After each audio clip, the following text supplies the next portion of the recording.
بسم اللہ الرحمن الرحیم۔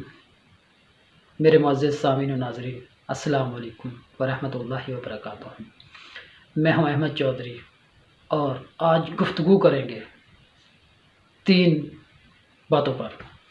جو سب سے پہلی بات ہے کہ بطور انسان، بطور مسلمان، ہماری سوچنے سمجھنے کی اہلیت و صلاحیت کیا ہونی چاہیے، اور ہمارے جانچنے، پرکھنے، فرق کرنے اور قوت فیصلہ کی طاقت کا لیول کیا ہونا چاہیے۔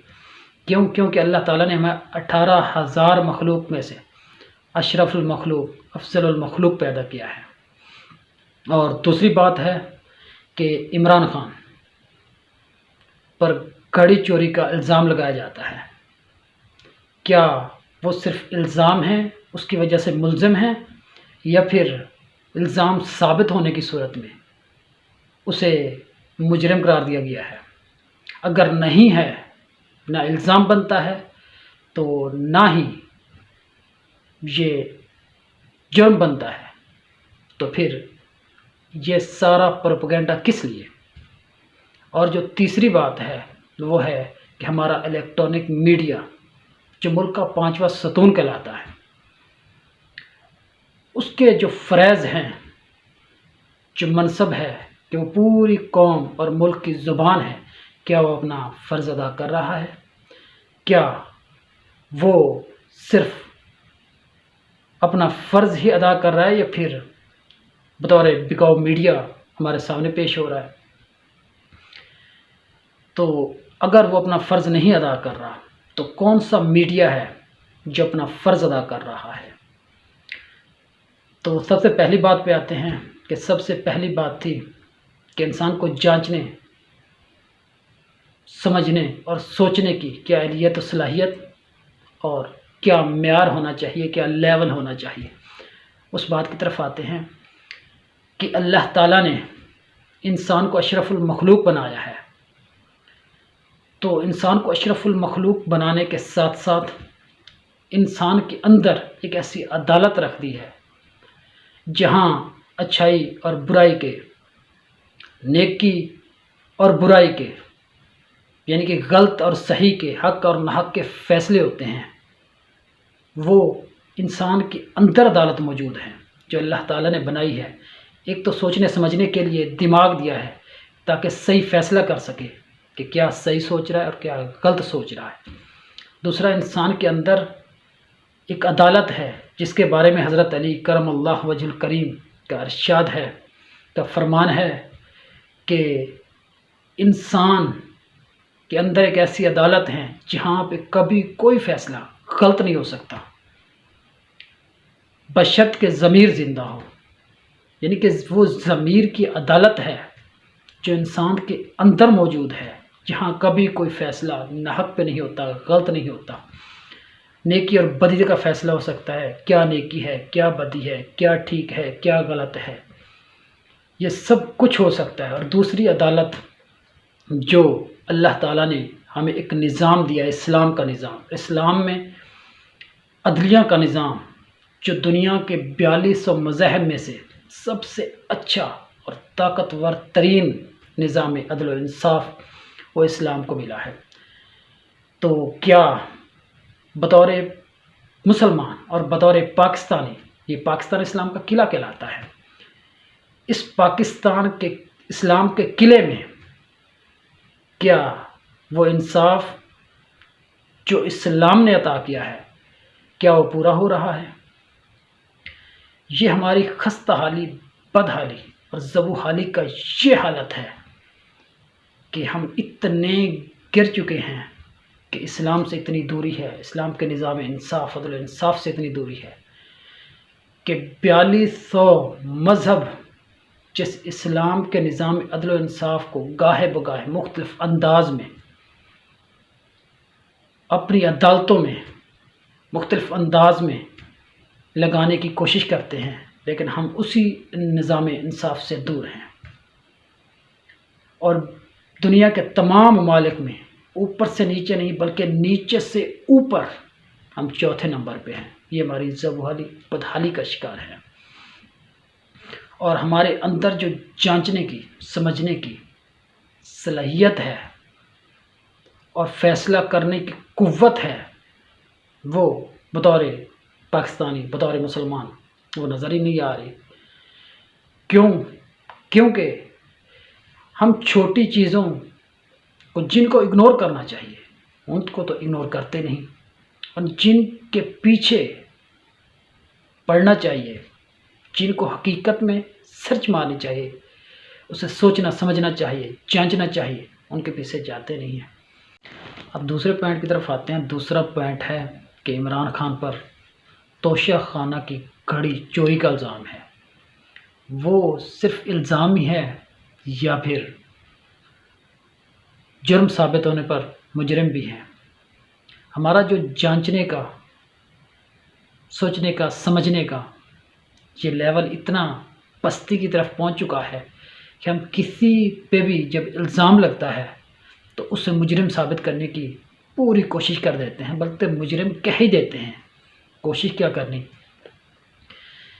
تو یہ توشہ خانہ پہلے سمجھنی چاہیے کہ توشہ خانہ ہوتا کیا ہے۔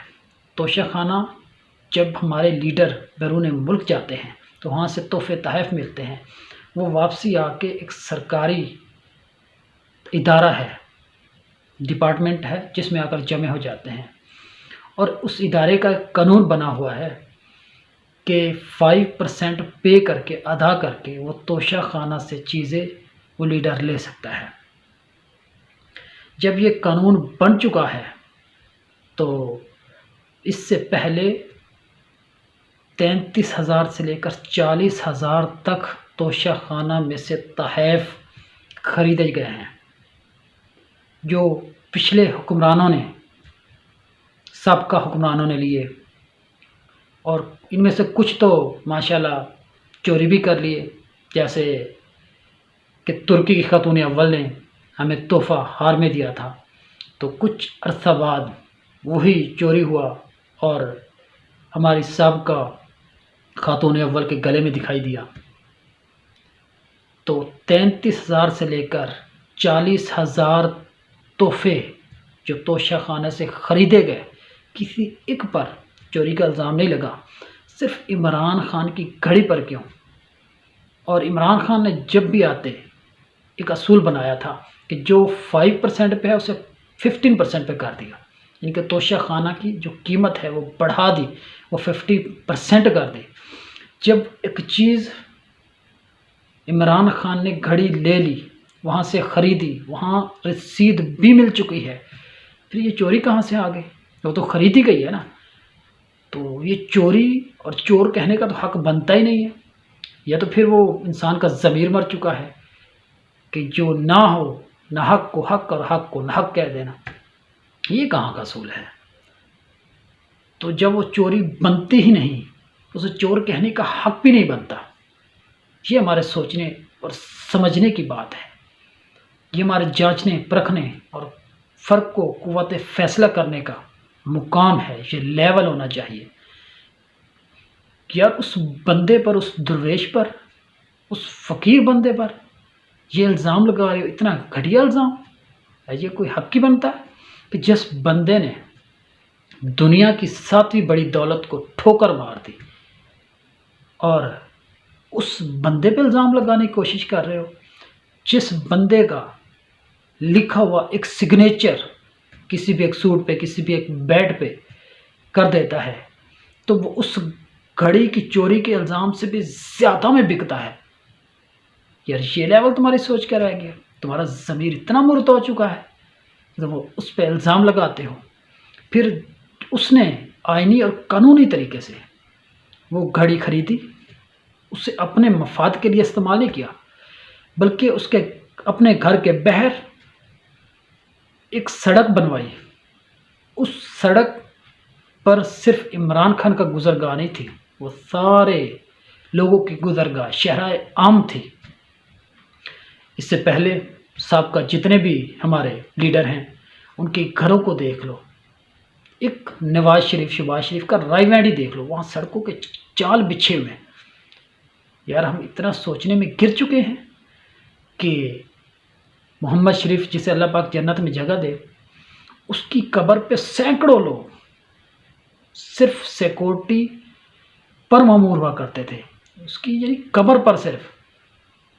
تو پہلے 33,000 سے لے کر 40,000 تک جتنے بھی توشہ خانہ کے گفٹ ہیں، اگر ان کا حساب لو تو پھر عمران خان سے حساب مانگنا بنتا ہے، ادروائز کچھ بھی نہیں بنتا، ورنہ حق بھی نہیں بنتا ہمارے بولنے کا، الزام لگانے کا۔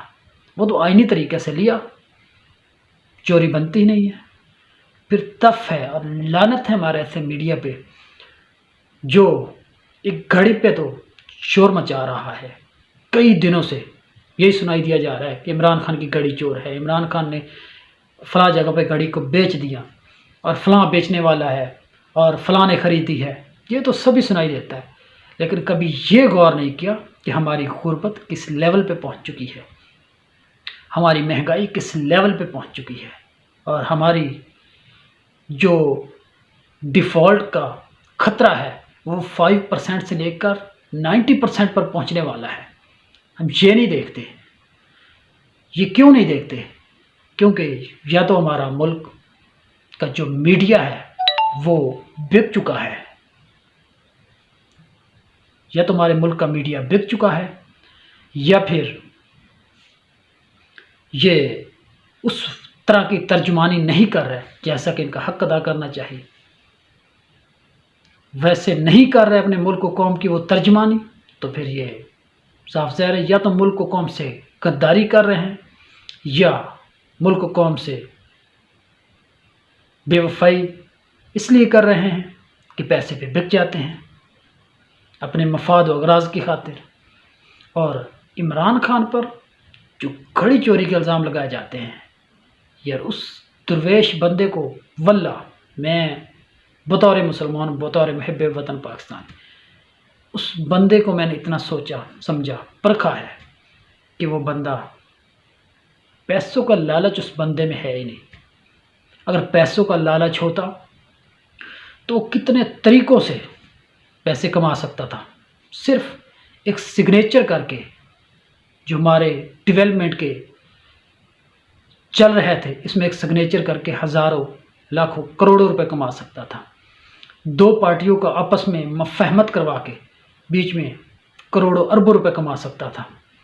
اور سلام ہے یار اس بندے کی ایمانداری کو جس نے ایک روپیہ بھی نہیں کھایا، ایک چوری نکلی 3.5 سال کے بعد، وہ بھی گھڑی کی،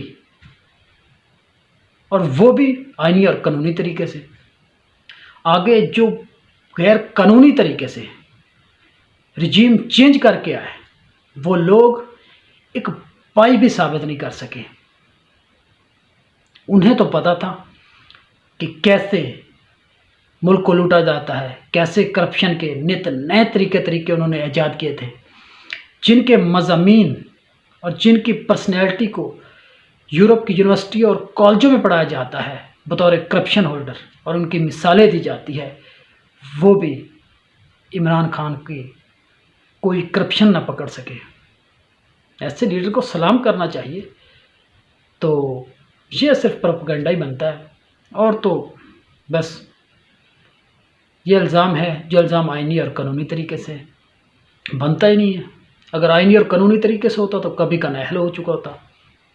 اور دوسری بات کہ اس کے پاس وہ جو آئینی طریقے سے اس نے لیا، قانونی طریقے سے لیا، اس کی رسیدیں بھی موجود ہیں، پھر بنتا ہی نہیں ہے۔ ایسے پروپیگنڈا کرنا، یہ تو پھر ہمارے یا تو ضمیر مردہ ہو چکے ہیں، یا پھر عمران خان کی ضد اور انا میں ہم اتنے آگے گزر چکے ہیں کہ ہم یہ بھول گئے ہیں کہ ہم انسان بھی ہیں اور مسلمان بھی ہیں۔